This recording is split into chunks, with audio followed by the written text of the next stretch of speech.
1,10,000 ল'ৰা ছোৱালী আবেদন কৰিছিলে। আজি আমি স্কিমটো আৰম্ভ কৰিছোঁ যাতে it become a continuous scheme আৰু ইলেকশ্যনৰ মডেল কোড অফ কণ্ডাক্টে অসুবিধা নকৰে। ইণ্টাৰভিউ চলি থাকিব পাৰে, চিলেকশ্যন হ'ব পাৰে, নহ'লে আমি 1.5 মাহ পিছুৱাই যাব লাগিব। আৰু আজি আমি অসমৰ 1,10,000 ল'ৰা ছোৱালীৰ ভিতৰত 1 লাখ ল'ৰা ছোৱালীক মুখ্যমন্ত্ৰীৰ আত্মনিৰ্ভৰ অসমত এইবাৰ আমি জড়িত কৰিব খুজিছোঁ। অহা বছৰ আমি আৰু 1 লাখ ল'ৰা ছোৱালীক এই আঁচনিৰ লগত জড়িত কৰিম। প্ৰতি বাইদেউ বনাবৰ কাৰণে আমাৰ প্ৰচেষ্টা আৰম্ভ হৈছে।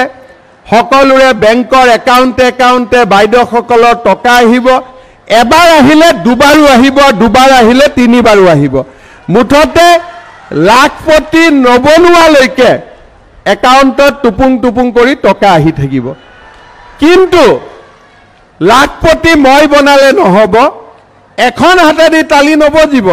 বাইদেউসকলেও কষ্ট কৰিব লাগিব আৰু চৰকাৰেও সহায় কৰিব লাগিব, আৰু দুইখন হাত মিলি আমি অসমৰ আই মাতৃসকলক লাখপতি বাইদেউ বনাব লাগিব।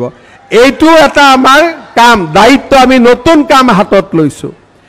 আৰু এইবাৰ আৰু এটা কাম আমি হাতত লৈছোঁ যে এইবাৰ মেট্ৰিক পৰীক্ষা দিয়াৰ পিছত আমি অসমৰ সকলো ছোৱালীক, মেট্ৰিক পাছ কৰা ছোৱালীক আমি কলেজত পঢ়াৰ ব্যৱস্থা কৰিব লাগিব।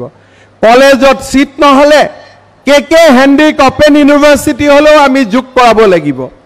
আৰু যিবিলাক ছোৱালীয়ে এইবাৰ এডমিশ্যন ল'ব, এডমিশ্যনটোতো বিনামূলীয়াই,